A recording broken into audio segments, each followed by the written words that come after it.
Designer Pat McDonough spends her days and nights making others look fabulous. But now at Toronto Fashion Week, the spotlight's on Pat, so it was time for her own magical makeover. I concentrate on everybody else and everything else, and I look a disaster. Designer Pat McDonough has dressed stars like Wendy Crewson and Miss Universe 2005 Natalie Glebova. But when it comes to her own look during Fashion Week, I just don't take time for myself.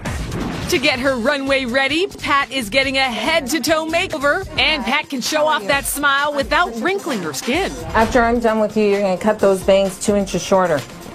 I never let them go short. Botox and fillers take minutes to administer and are low-maintenance treatments. Everyone from Simon Cowell to Linda Evangelista, they all use Botox and fillers.